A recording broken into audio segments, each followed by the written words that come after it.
Ya, ini pendapat saya ya. Kalau pendapat saya, kalau dibilang mampu nggak Pak Muldoko atau Gibran, kalau menurut saya pasti mampu. Satu, kita lihat Pak Muldoko track recordnya siapa, Gibran track recordnya siapa.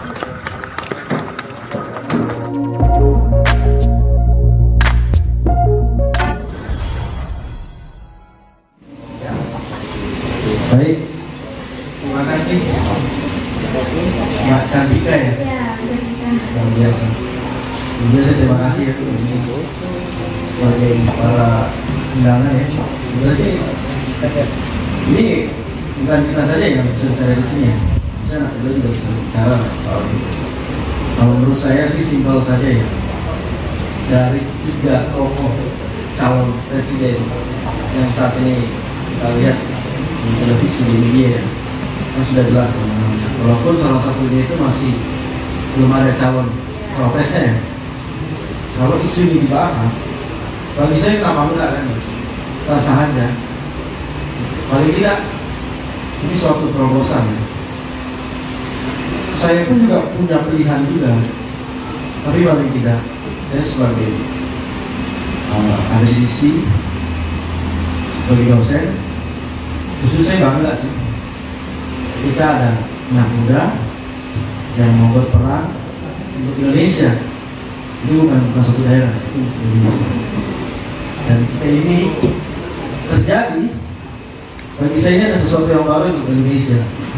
Jadi perubahan itu nggak hanya dari satu sektor. Jadi sektor pemuda juga bisa jadi. Ya, walaupun kita tidak menutupi bahwa banyak pro dan kontra ya. Artinya ada hak yang harus diberikan oleh pemuda.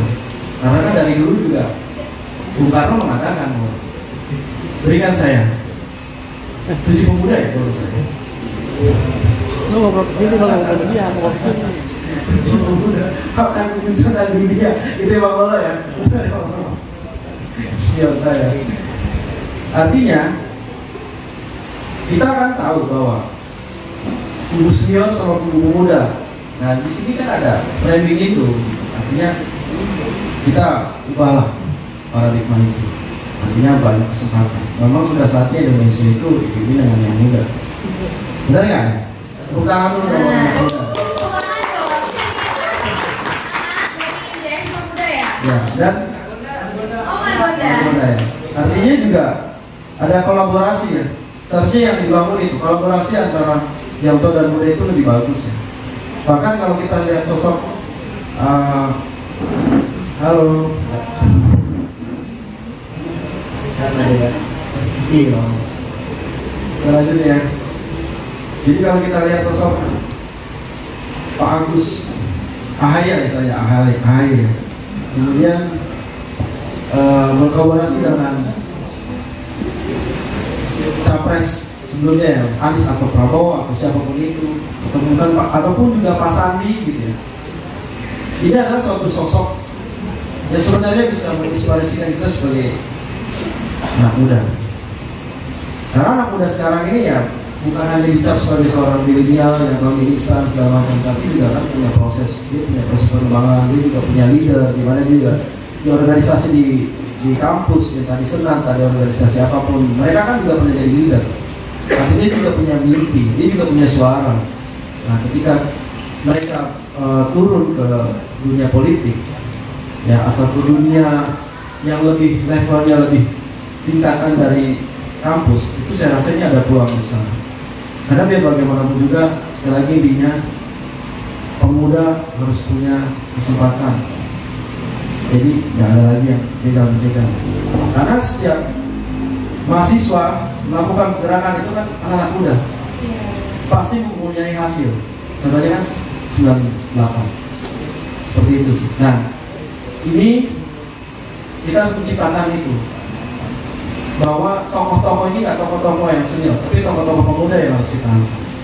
Bahkan kalau isu ini terjadi, kalaupun ini nanti mencuat, maka bisa dijadikan salah satu tambahan cawapres gitu. Jadi sebuah perubahan yang bagus. Dan ini penting, catatan bahwa kita sebagai generasi muda punya hak untuk merubah Indonesia yang lebih baik. Benar ya? Bukan itu sih yang menurut saya.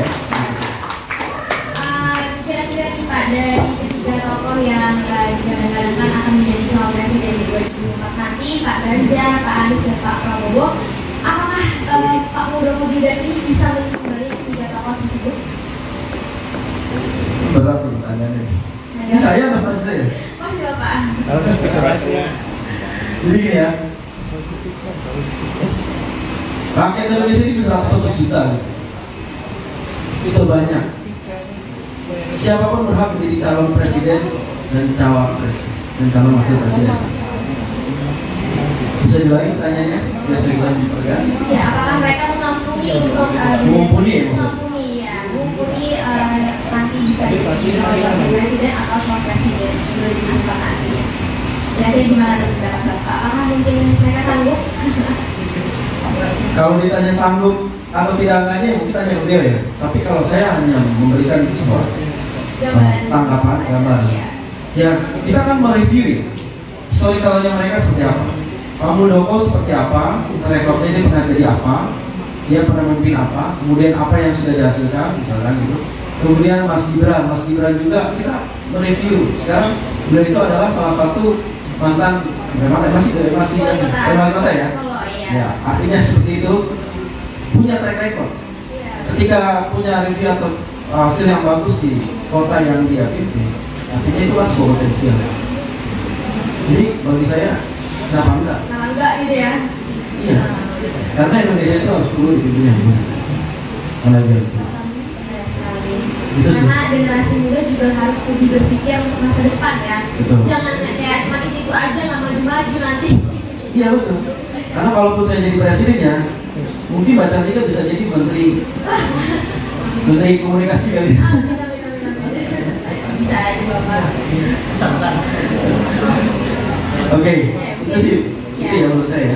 Terima kasih atas pendapatnya. Mungkin selanjutnya aku akan sedikit berbincang-bincang nih kepada salah satu selebgram nih ya, yang selain dia aktif di dunia entertain, dia juga suka bermain saham ya katanya. Dengan Kak Najla Putri. Halo Kak Najla, apa kabar? Baik. Gimana tadi di perjalanannya? Cukup macet ya? Cukup macet. Dan panas sekali ya Panas pastinya. sekali. Jadi sorry ya kalau misalnya Iya, tidak apa-apa. Selamat siang teman-teman. Mungkin makasih banyak udah join. Ya. Oke. Langsung aja ya. Aku mau nanya nih Kak, seputar tentang Mas Muldoko Gibran ya. Nah, ini pertama nih Kak, gimana sih pendapat Kakak tentang Pak Muldoko Gibran ini yang katanya bakalan memiliki terobosan terbaik untuk calon presiden dan calon wakil presiden di 2024 nanti. Kira-kira bagaimana sih pendapat Kakak? Kalau kita bicara politik itu harus hati-hati ya. Pertama kita nggak boleh bias, jadi kita melihat dari fakta yang ada. Kalau aku sih personally saya melihat Pak Muldoko itu merupakan sosok yang luar biasa. Kalau kita bicara track record tadi benar Agung, untuk memilih sebuah pemimpin itu kita harus tahu background tracknya itu seperti apa. As we all know, Pak Muldoko itu merupakan jurusan TNI, kepala staf KSP, mantan kepala BIN. Untuk di posisi seperti itu berarti Pak Muldoko itu mempunyai kredibilitas yang cukup tinggi. So in a way kalau kita mau membahas tentang apakah dia cocok atau enggak, menurut saya sangat cocok dengan Pak Muldoko yang menurut saya bisa menyesuaikan order yang baru ini. Itu sangat luar biasa. Kalau kita berbicara tentang Gibran ini masih tergolong muda ya. Sebenarnya untuk ikutan wali kota juga dia adalah cukup muda gitu. Cuma kalau mau dipikirkan kembali, ini kan eranya udah regenerasi. So generasi baru inilah yang mulai akan membangun Indonesia untuk lebih baik gitu loh. Karena kita ini udah nggak seperti orde lama, pola pikirnya udah beda, pola pemerintahannya udah beda. Kalau mau bicara tentang fakta ya, kita bisa lihat bahwa di era Pak Jokowi ini lebih banyak OTT. Contoh kecilnya seperti itu, lebih banyak OTT. Intinya pemerintah itu lebih berani. Mereka lebih punya keberanian untuk menghentikan apa yang memang sudah tidak pantas gitu loh. So untuk generasi-generasi baru seperti Gibran disandingkan dengan generasi lama seperti Pak Muldoko, ya kita lihat memang jam terbangnya juga sudah cukup tinggi. Itu sebuah gabungan yang pas gitu loh. Jadi ada pemikiran baru, tapi juga ada sistem lama yang dipadukan. Gitu. Berarti kakak ini sangat cocok banget nih yang pada dua tokoh tersebut untuk untuk nanti seumpamanya mereka itu mencalonkan jadi calon presiden dan calon wakil presiden seperti itu ya Kak ya. Oke, selanjutnya kita mau berbincang-bincang nih ya sama terima kasih Kak sebelumnya. Maaf karena lagi ada ngobrol-ngobrol sebentar, mungkin aku mau lanjut langsung ke pertanyaan kepada Bapak jurnalis kita, yaitu Bapak Iskandar ya. Boleh Bapak Iskandar, aku mau tanya-tanya nih Pak seputar Pak Muldoko dan Gibran nih Pak. Gimana sih pendapat Bapak tentang isu yang beredar katanya beliau itu akan menjadi mencalonkan diri menjadi calon presiden dan wakil presiden di 2024 nanti Pak? Ya, terima kasih juga. Assalamualaikum warahmatullahi wabarakatuh. Selamat siang teman-teman semua dan semoga selamat ini. Mengenai statement yang diutarakan Mbak Cantika, memang kita sepakat dengan kontribusi bahwa kami bijak menjadi utama ya untuk membangun bangsa ini mau dibawa kemana, dan kita tahu dan bijak seorang Muldoko menurut saya pantas karena sebagai lulusan Akmil 81 peraih Adi Makayasa itu bukan hal yang mudah untuk orang ini, dan segi kepemimpinan pasti sudah teruji. Apalagi Muldoko sebagai kepala sekretariat presiden juga sudah aktif di militer, mulai dari komandan-komandan di wilayah, di Kodam sampai Kasat dan Panglima. Jadi menurut saya secara kapabilitas dan kapasitas serta bijaknya mumpuni untuk bisa ikut berkonstelasi dalam Pilpres 2024, dan menurut saya ini menjadi calon yang patut dipertimbangkan. Atau bisa jadi sebenarnya kalau muncul nama Muldoko dan Gibran, bukan tidak mungkin calon ini malah yang akan jadi warna tersendiri dalam Pilpres 2024, dan bisa jadi juga malah munculnya Muldoko dan Gibran ini sebenarnya yang diharapkan oleh calon-calon yang sudah ada seperti yang satu sudah mendaftar ya, seperti Ganjar dan Mahfud, itu juga pasti akan senang dengan adanya keikutsertaan Muldoko dan Gibran.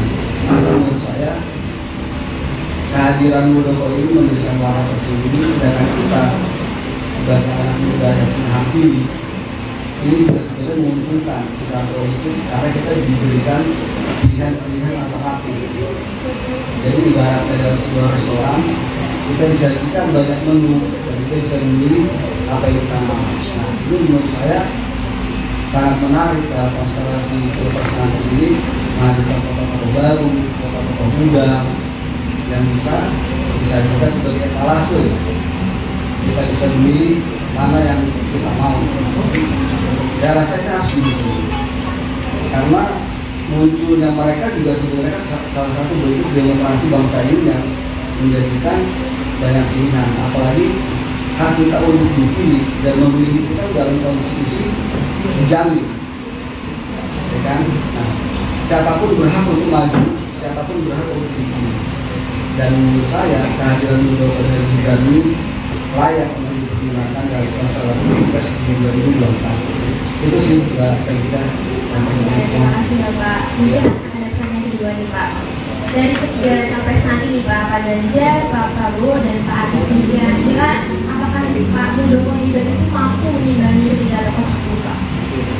Kalau dari rekam jejak lagi kita bicara tadi sangat mampu, karena keduanya apalagi seorang Muldoko dia pernah menjadi panglima, pernah menjadi kasat. Secara teritorial dari Sabang sampai Merauke dia pasti paham bagaimana kondisi bangsa ini sebenarnya kan.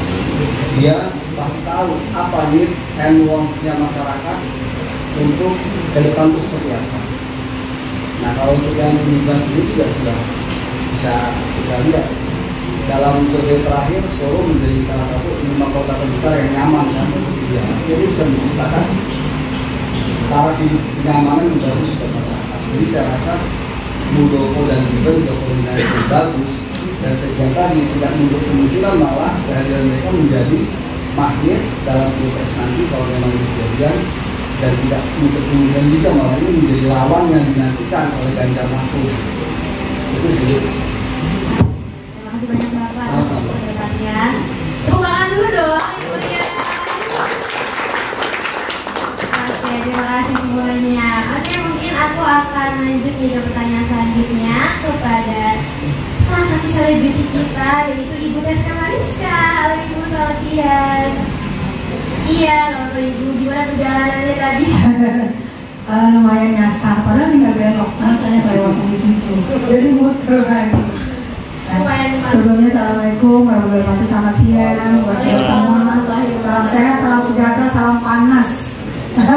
Semakin memanas, apalagi semakin dekat udara juga panas ya. Udara panas, belum turun hujan dan suasana semakin memanas. Siapa kira-kira? Siapa nih ya? Iya. Kira-kira aku mau sedikit pertanyaannya nih. Kira-kira dari lulusan terbaik Pilpres nih Pak Muldoko Gibran, katanya apakah dia itu mampu menjadi calon presiden dan wakil presiden nanti di 2024? Boleh pendapat Ibu? Ya, ini pendapat saya ya. Kalau pendapat saya, kalau dibilang mampu nggak Pak Muldoko atau Gibran, kalau menurut saya pasti mampu. Satu, kita lihat Pak Muldoko track recordnya siapa, Gibran track recordnya siapa, pasti mampu. Kalau mereka memang mau gitu ya. Tapi kalau tadi dua-dua kan tiba di situ. Ini saya sebagai boleh dibilang di sini saya yang seniman. Saya mau tanya nih, gimana kenapa nggak cantumkan nama artis atau siapa gitu? Kalau itu kan mereka sudah oke. Kenapa nggak menimbulkan nama artis? Karena seniman misalnya, ada juga kayak di Jabar tuh, bupatinya, 01-nya, 02-nya, bekas gubernur juga ada, ya, di DPR RI juga banyak. Jangan, aku rasa artis ini kalau mau ambil suara, cocok juga buat perwakilan. Misalnya 01-nya militer, 02-nya seniman. Karena Indonesia ini, masyarakat sini tidak militer semua, tidak pengusaha semua. Ada cari makannya, ada cari rezekinya adalah seniman. Artis contohnya saya. Jadi karena walaupun artis, kita ini sekolah Mbak, kita juga sekolah, tapi kita ada melirik dikit lah. Kalian cantumkan nama salah satu artis di sini yang kita lihat memang berkompetisi, oke gitu, track record juga bagus. Jadi artis itu nggak gampang Mbak, nggak gampang karena kita mencari duit yang nggak jelas. Yang duitnya itu ada di kalian ada di kita. Tapi kita bisa settle sampai sekarang. Berarti kita pintar orang duit kalian. Berarti kita pintar untuk bagaimanapun otak kita berpikir, wah bagaimana cara saya bisa bertahan hidup. Itu aja udah politiknya sebenarnya politik bagus Mbak. Karena untuk bertahan hidup. Nah, kenapa nggak dipercayakan untuk mempertahankan apa misalnya mempertahankan apa? Sebutkan nama salah satu artis. Misalnya Rano Karno, ya, Gubernur Banten, Dede Yusuf, berapa periode di DPR RI, terus Bandung, banyak lah nama lagi ya namanya sekarang yang masih menjabat ya, saya nggak tahu ya, Enki, Sahrul Gunawan, banyak lah ya. Kenapa kita nggak memunculkan salah satu dari kalangan artis biar ada juga perwakilan? Karena kalau kita ini ibarat artis ini adalah yang kelas bawah. Boleh dibilang nganggur Mbak, dibilang nganggur ada duit sedikit, dibilang kerja nggak ada yang ngegaji. Nah itulah coba karena rata-rata juga begitu mereka jadi di dewan sana ada berapa artis ya Pak, sekarang juga calon banyak artis. Mereka mau belajar gitu. Bukannya kita itu nggak mau melek, nggak mau buka mata kita, tapi kayak misalnya pendidikan universitas kita juga punya sama gitu. Jadi kalau menurut saya sih alangkah berharapnya kalau ada 02-nya atau 01-nya muncul nama artis. Setuju nggak say? Setuju nggak nih? Ntar susah dibawa nyanyi.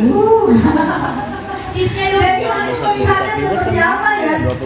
Seperti di film-film Disney gitu, seperti rame mahal gitu ya. Seperti ada orkestra-orkestranya gitu. Maaf mengingatkan sedikit. Terima kasih, mungkin itu menurut saya ya, boleh benar boleh enggak, yang sepemikiran monggo, yang nggak sepemikiran mudah-mudahan monggo. Terus kira-kira nih Bu, dari ketiga calon capres kita mau calon wakil presiden ini, dari Pak Ganjar, Pak Prabowo, Pak Anies, itu kira-kira menurut Ibu siapa yang paling cocok? Semuanya cocok kan? Semuanya cocok. Pak Prabowo kita udah tahu, untuk memimpin negara pasti tegas, sudah ngerti. Pak Anies kita udah tahu memimpin DKI, kita sudah tahu bagaimana. Pak Ganjar kita sudah tahu memimpin Jawa Tengah gimana. Semuanya itu adalah orang-orang yang the best, orang-orang yang baik. Tinggal nanti semua tergantung dengan ya, kuasa Allah ya, kuasa di atas ya Mbak. Bagaimanapun juga garis tangannya ada enggak, ya kan? Agak ada nggak garis tangannya? Kalau udah garis tangannya kun payakun jadi Mbak. Karena semuanya bagus, baik. 02-nya artis, alhamdulillah. Berarti semuanya dan semuanya netral semua dan saling mendukung aja ya. Yes. Siapapun nanti pemimpinnya Itu adalah yang terbaik dan itu adalah pilihan kita. Oke, kalau dari hati nurani Ibu kira-kira siapa sih? Hati nurani saya ada sebenarnya, tapi saya nggak mau ngomong. Saya takut di luar sana ada orang siapa. Pasti ada ya. Bapak-bapak dan anak kakak-kakak adik-adik sini coba pasti hati nuraninya ada kan? Ada kan? Pasti udah nyelin-nyelin. Jadi bos pasti ada. Tapi tak bakalan mau diumumkan gitu Mbak. Itu kalau dari rahasia saya mencoblosnya nanti. Tapi ada lah ya. Pasti Mbak. Karena setiap kita udah 17 tahun ke atas kita mempunyai satu suara untuk memilih. Sayang kalau kita nggak memilih. 5 tahun kita sia-siakan suara kita di bilik itu, bukan di bilik asmara ya Mbak. Sayang. Kita ketawa aja. Kenapa Mbak? Hah? Benar lagi. Bilik barokah ya lagi ya Pak. Itu ada sumbangan-sumbangan segala macam ya Pak. Jadi gitu Mbak. Jadi saya bagus semuanya, nama-namanya itu sudah bagus, sudah oke. Semua orangnya berkompeten di bidangnya masing-masing. Tapi saya memohon dari hati saya semoga ada dimunculkan nama salah satu seniman. Terima kasih atas pendapatannya Ibu.